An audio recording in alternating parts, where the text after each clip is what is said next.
Hello and welcome. My name is Alan, and we are back with more notable names in Pacific Islander and Asian American history.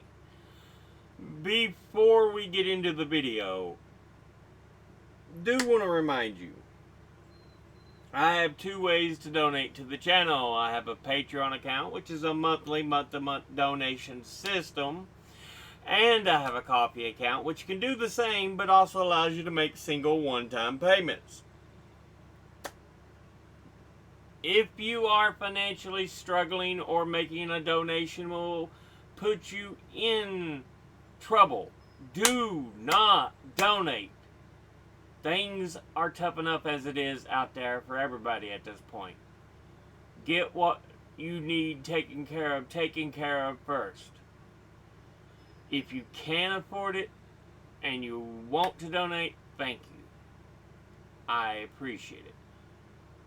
It's me, myself, and I who make these videos. So yeah. With that said, let's go ahead and jump into the video. Today we are looking at, this is from biography, Kalpana Chawla. First Indian American astronaut to go to space. Born in Karnal, India, she grew up fascinated with flight and aviation and studied aerospace engineering at Punjab Engineering College before continuing her education in the United States. Earned a PhD from the University of Colorado Boulder and became a naturalized American citizen in 1991. 3 years later, she was selected by NASA to become an astronaut and began her training in 1995. So yeah, had a go, had a desire, and set her mind to it, and would become an astronaut. First Southern Asian Indian American to become an astronaut, to go to space. So yeah. She embarked on her first space flight in November 1997, working as a mission specialist and a robotic arm operator aboard the Space Shuttle Columbia. The mission would last 2 weeks, during which several experiments would be conducted. Her second flight came in January 2003. During a 16-day mission, she studied microgravity and its impact on crystal growth, fire suppression, and cancer. The shuttle was set to make return on February 1st, 2003, but it passed through the Earth's atmosphere, breaking apart, killing Chawla and the rest of the crew. She was just 40 years of age. On October 2020, a commercial cargo spacecraft was named after Chawla to honor her contributions to spaceflight. So yeah,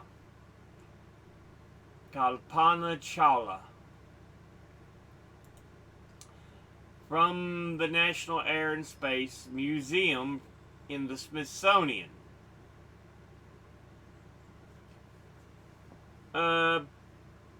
Had a PhD, was an engineer, pilot, and astronaut, spending more than 30 days in space over 2 missions. Born in Karnal, India, fascinated with spaceflight since childhood. Or fascinated by flight since childhood. Earned a bachelor's degree at Punjab Engineering College, a master's degree in aerospace engineering from the University of Texas, Arlington, and a PhD from the University of Colorado Boulder.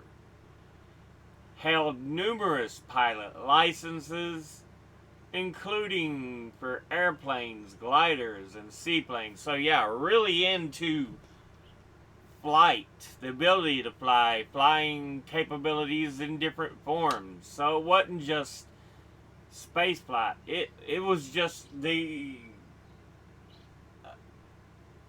ability of flight in general. After completing her PhD in 1988, she joined NASA's Ames Research Center, specializing in the fluid dynamics of aircraft. She later continued aerodynamics research in the private sector, and in 1991 became a U.S. citizen. NASA would select her as an astronaut in late 1994, and she would begin training in 1995. In addition to preparing for spaceflight, astronauts are also tasked with ground-based technical projects. So she worked on the development of the robotic situational awareness display, a tool to help astronauts operate robotic arms. She also tested space shuttle control software. So clearly brilliant. Love the idea of flying, and then in space, just, yeah.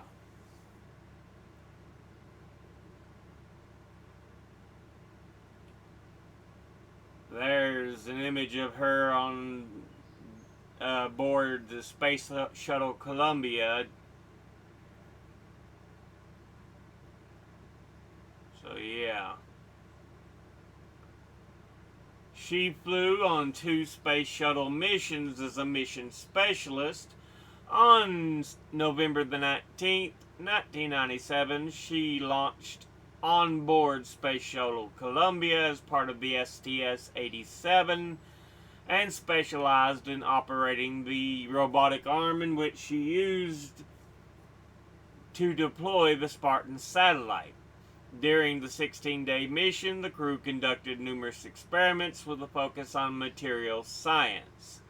She made history as the first Indian woman and the first South Asian American woman to fly in space. Indian Prime Minister Inder Kumar Gujral called Chawla the in space to congratulate her on her journey and express pride in her representing India in space. So yeah. On January 16, 2003, she launched on board Space Shuttle Columbia once more as part, this time, of STS-107. During this 16-day mission, the crew performed over 80 scientific experiments, with Chawla overseeing and conducting microgravity experiments in crystal growth, combustion, and fire suppression, as well as prostate cancer. She and the other 6 crew members, Commander Rick D. Husband, Pilot William C. McCool, Mission Specialist David M. Brown, Michael P. Anderson, and Laurel B. Clark, and Payload Specialist Elin Ramon were tragically killed when the Space Shuttle Columbia broke apart during re-entry on February the 1st, 2003. And there's an image of all the members of the shuttle for that mission. Chawla in the middle there, so.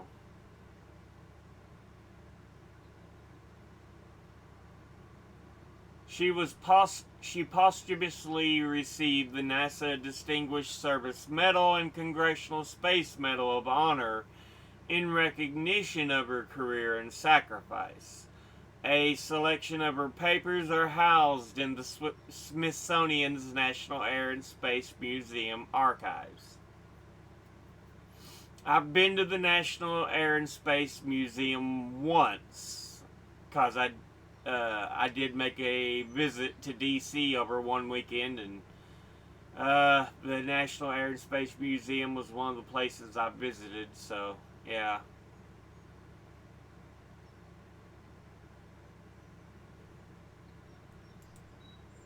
Kalpana Chawla, born in Karnal, Haryana, India, and died in the shuttle reentry over Texas. She's buried in Zion National Park in Utah. Earned a bachelor's degree from Punjab Engineering College, master's in science from the University of Texas Arlington, and PhD from University of Colorado Boulder. She was awarded the Congressional Space Medal of Honor, the NASA Distinguished Service Medal, and the NASA Space Flight Medal. Over 30 days in space, over 2 missions.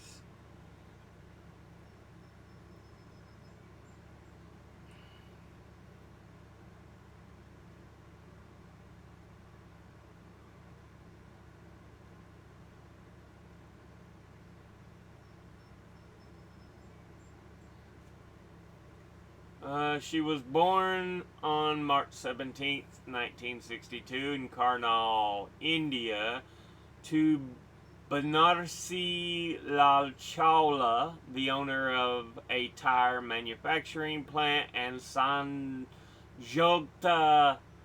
Karbanda. Her family were Punjabi Hindus, originally from Gujranwala in West Punjab, who traveled to East Punjab as refugees during the partition of India in 1947. She had 3 siblings, sisters Sunita and Deepa, and brother Sanjay. As a child, she expressed interest in aerospace engineering and, like we talked about, flight, but was dismissed by her father, who said that only guys want to do aerospace engineering, and instead recommended she become a doctor or teacher. She attended the Tagore Bal Niketan Senior Secondary School in Karnal, graduating in '76, near the top of her class. Took basic engineering courses at Daryal Singh College in Karnal.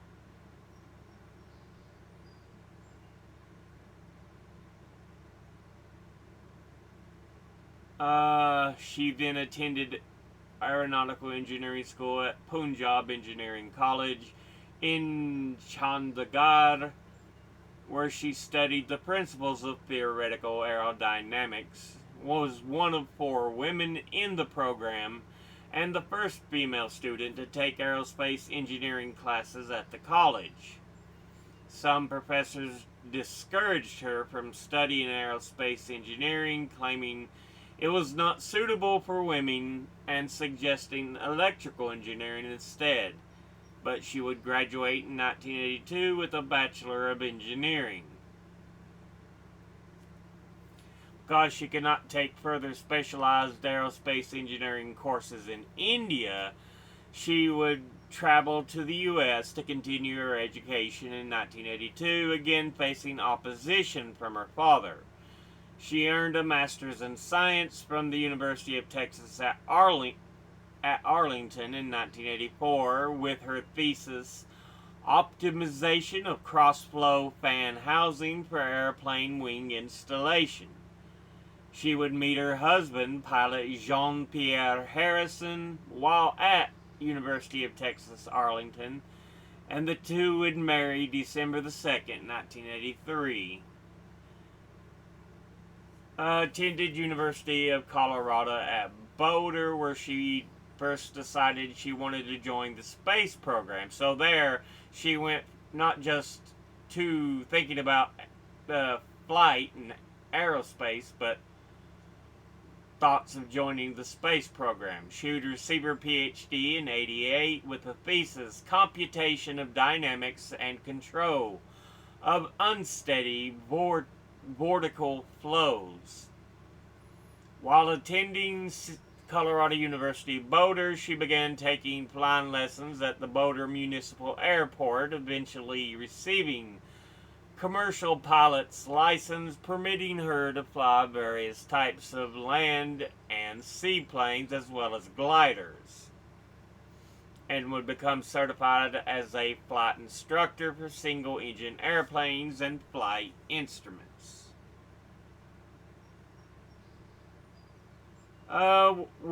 In '88, she began working at NASA's Ames Research Center, where she initially conducted computational fluid dynamics research on vertical and/or short takeoff and landing concepts. She subsequently studied how to use multiple computers and solve fluid flow problems. I lost my place where I was reading. Testing these methods by calculating powered lift effects. Sometime in the early 1990s, she became a naturalized U.S. citizen, a requirement for becoming a NASA astronaut. She would join Overset Methods Incorporated, a non-profit research organization based in Los Altos, California, as both a research scientist and the organization's vice president in 1993. Her work would focus on simulating problems involving multiple moving objects. While in Los Altos, she joined the West Valley Flying Club at the Palo Alto Airport and learned Bharatanatyam from the Albania Dance Company in San Jose.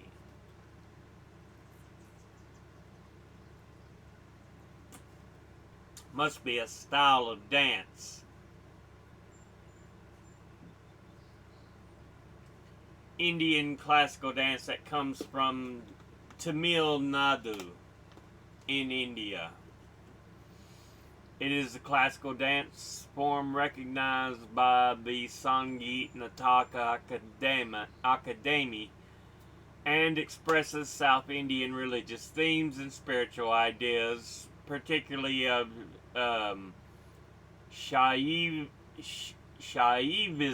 and, in general, of Hinduism.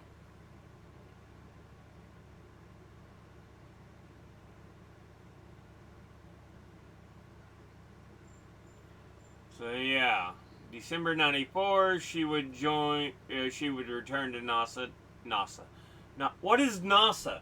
She would return to NASA to undergo training as a candidate astronaut at the Johnson Space Center as part of the NASA Astronaut Group 15, eventually being assigned to the EVA and Robotics Division of the NASA Astronaut Corps in 1995.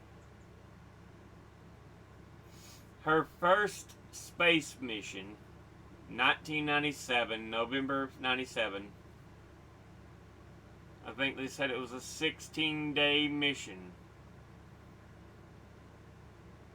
Served as mission specialist and backup flight engineer during takeoff. Indian Prime Minister Inder Kumar Gujral called her to congratulate her on her flight, expressing pride on behalf of the people of India and lauding her for inspiring Indian women and children. During the mission, she deployed one of the shuttle's payloads, the Spartan Research Module, and due to a power surge that damaged its control system, the Spartan failed to perform its expected pirouette movement.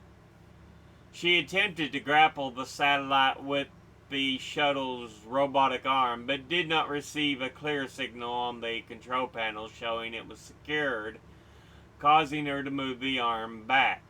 In the process, she accidentally hit the Spartan, causing it to spin at 2 degrees per second. Fellow astronaut Kevin R. Kregel also attempted to grapple the payload by matching its spin with the shuttle's, but this movement was ultimately aborted. The spacewalk was required to retrieve the payload. Let's see. We talked about experiments, microgravity.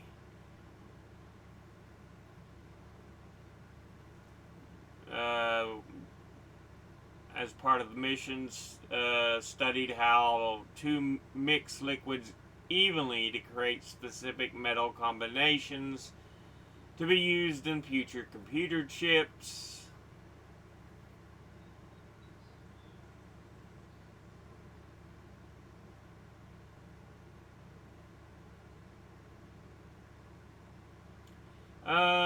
Some members of the press criticized her for the handling of the Spartan payload, but Kregel refused to assign blame in an interview with the Orlando Sentinel. We'd be very foolish if we tried to second guess or tried to figure out what the actual turn of events were without having all the information. We're 6 folks up there. We know what happened on our side. We'll get together with the folks on the ground and we'll put the whole story together and make sure it never happens again. Sure, we're always a bit disappointed if we don't get the full mission accomplished, but we did retrieve the satellite, and so the important thing is we're bringing Spartan back down to Earth and we'll get to fly another day. It'll get to fly another day. So yeah, good on you, Kregel.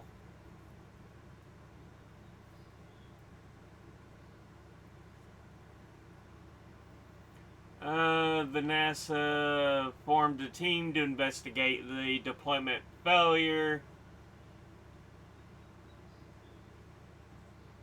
They initially attributed the failure to crew error, but Chawla was ultimately exonerated, with the investigators citing insufficient training, errors in software interfaces, and poor communication with grounded control as the causes of the incident.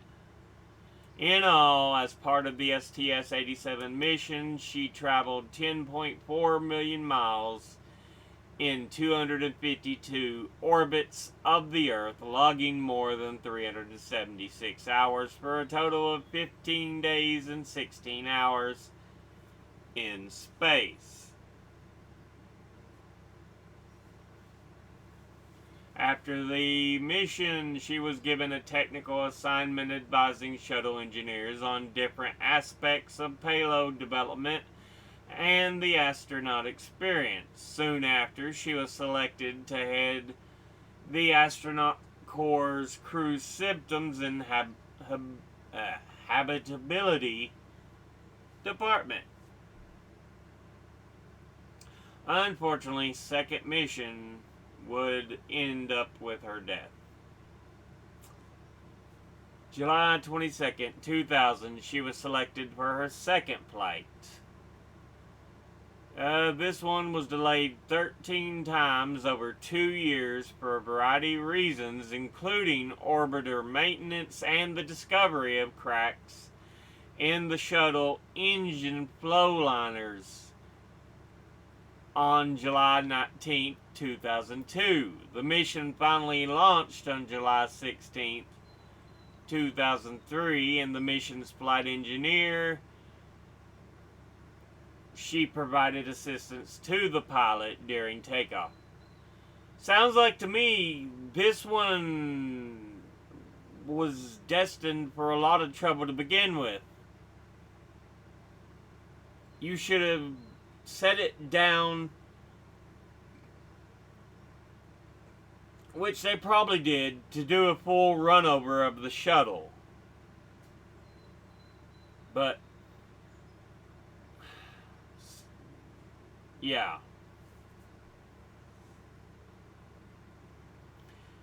The mission was a multidisciplinary scientific mission modeled after the previous mission, uh, and the crew was assigned to two teams working in shifts to ensure that experiments were conducted non-stop. Chawla worked with the red team alongside fellow astronauts Ilan Ramon, Laurel Clark, and Rick Husband. She performed a variety of experiments while in orbit, researching astroculture as well as properties of combustion, crystal growth, granular materials, and mist. Overall, the crew of the flight performed over 80 experiments in various disciplines. As the flight engineer, she was tasked alongside mission specialist Clark with assessing the shuttle's system before re-entry. The Columbia began re-entry on 8:44 a.m. on February the 1st. At 8:54 a.m., four sensors on the shuttle's wing failed, and at 9 a.m., the shuttle began disintegrating in the sky above Texas, killing all 7 crew members aboard.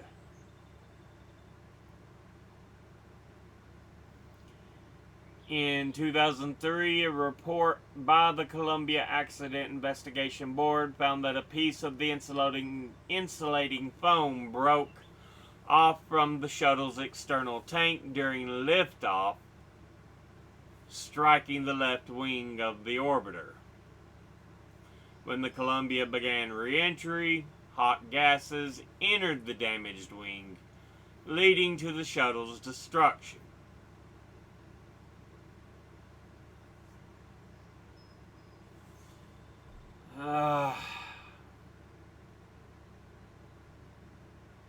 NASA established a team near Hemp Hill, Texas to search for the remains of the crew.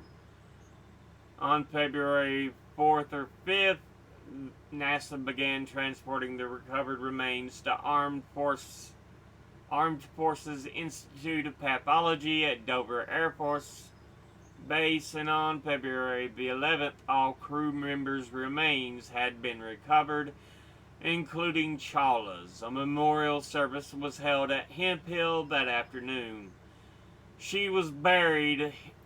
Her remains were ultimately cremated and scattered at Zion National Park. So, yeah.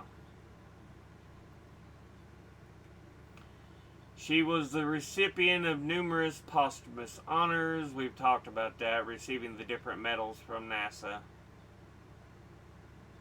It was announced that a girls' hostel at the Punjab Engineering College, where she obtained her Bachelor in Engineering, would be named after her. A prize consisting of INR 25,000, a medal, and a certificate were also created to reward the top students in the aeronautical engineering department. Also in February, the Prime Minister of India, Atal Bihari Vajpayee, announced that the satellite Metsat-1 would be renamed Kalpana 1. Then in August, asteroid 51826, Kalpana Chawla, was named after her, one of 7 asteroids named after the Columbia's crew.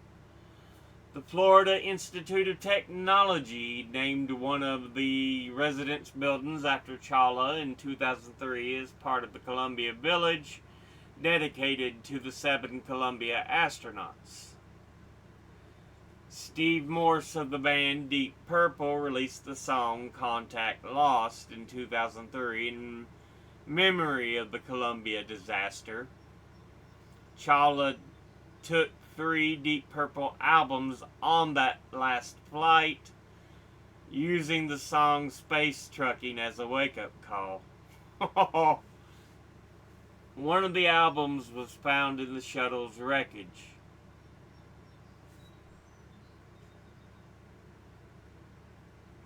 Seven peaks in the Columbia Hills on Mars were named after the Columbia astronauts on February the 2nd, 2004, one of them being named after Chawla.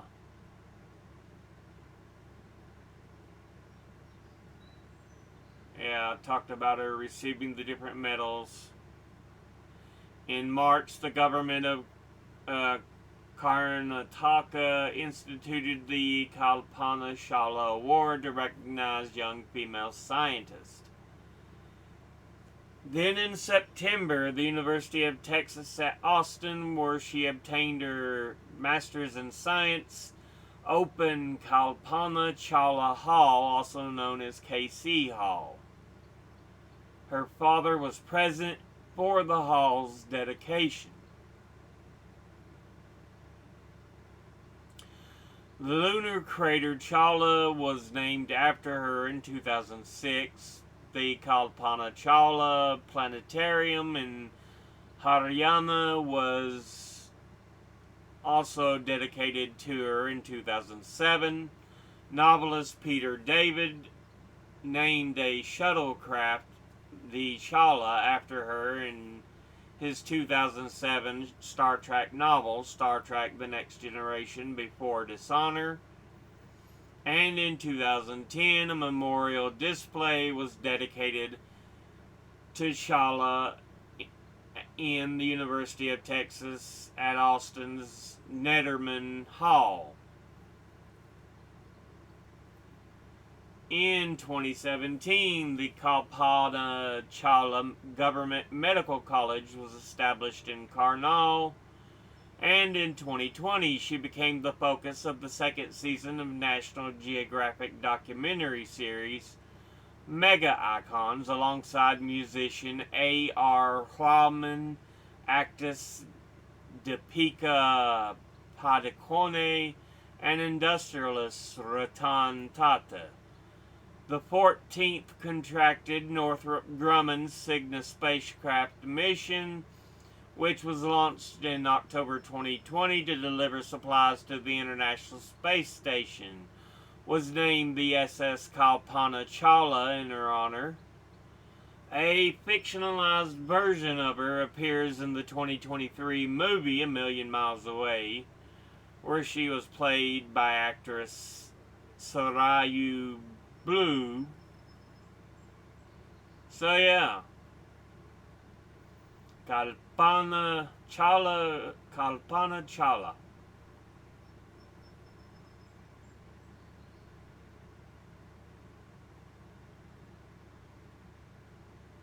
Interesting. Definitely interesting.